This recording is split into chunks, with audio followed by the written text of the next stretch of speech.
Yung mga kabadis, dito ako sa Korea, sa Busan.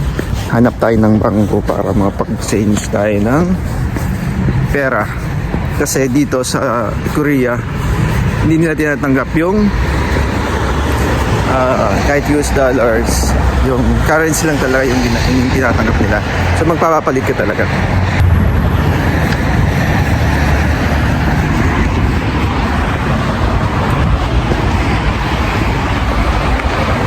So, sobrang lamig mga kabadis dito, sobra.